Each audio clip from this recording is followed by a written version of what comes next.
So obviously something went wrong here. I guess it's good to talk about how I ended up in this situation.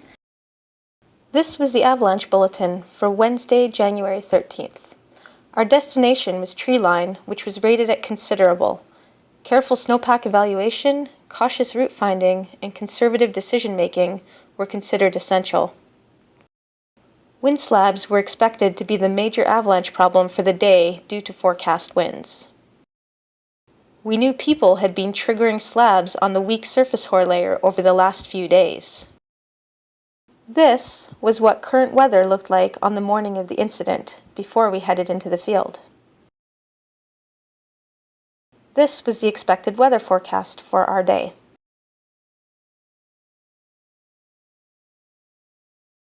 Our plan was to stage at Hartley Lake Road and sled up to the area behind the Three Sisters. We parked our sleds at the bottom, around 1,500 meters, and ski toured up to our destination at Treeline to 2,000 meters. So we're up here behind the Three Sisters, and as we were skinning up this afternoon, we were starting to hear natural avalanches rumbling down off the soda walls, so we knew that hazard was pretty considerable up there. As we were walking, we were getting shooting cracks from our ski tips in a really low density soft slab that was only about 10 centimeters deep and on top of surface hoar from last week. Alright, that's a good crack right there. There's another one. Oh yeah. So getting it to slide here about 10 centimeters deep on this surface hoar layer. So when this gets buried a little bit deeper, it's going to be a really big concern. Nice. So we decided to pick a conservative line to ski. We decided to stay off of a big avalanche path that we sometimes ski when hazard is low. And unfortunately on the way down in the snow, I kind of lost track of where I was in terrain. And I ended up, you can see behind me there possibly the fracture line, I ended up in a much steeper, more committing piece of terrain than I wanted to. Oh my goodness.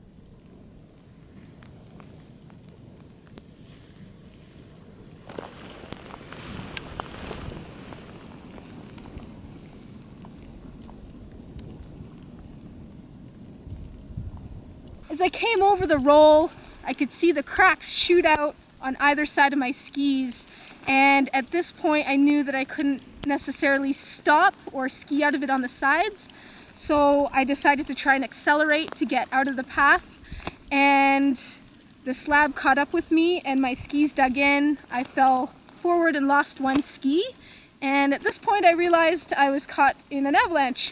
So my reaction was to pull my airbag and try and clear my airway, get the snow away from my face, and I could see those trees that are behind me coming up at a really quick rate, so I tried to turn myself around and just keep from hitting those trees. I was quite lucky. I came to a stop kind of over by those bigger trees on the right there.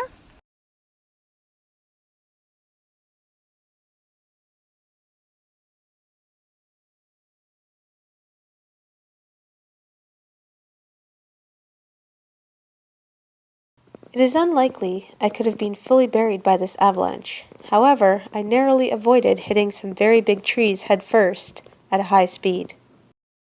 I'm not injured at all. My airbag worked. We were able to find both my skis and both my poles. And so it's a good outcome, but definitely a lot to learn from this incident. Looking back now, this is what went wrong. I underestimated the seriousness of the slab. It was only 10 centimeters deep, with no wind effect, and the storm snow was quite low density. Despite the shooting cracks and other signs we experienced, I did not foresee the potential for the slab to propagate over a big piece of terrain. I skied too far right in order to get the best fall line skiing, and ended up in a bigger, steeper piece of terrain than I had originally intended to ski. I also made a crucial error in not ski cutting the steep roll before jumping in. If I had done so, it's likely I would not have been caught. Now let's take a look at what we did right. We chose to avoid the bigger avalanche terrain to our right, and as a result, I was caught in a small avalanche instead of a big one. I pulled my airbag and managed to keep snow out of my airway. We skied the slope one at a time, and Matt was in a safe area when the avalanche occurred. We were also well prepared for an emergency with transceivers, probes, shovels, airbag packs, an in-reach beacon, and other first aid and rescue gear.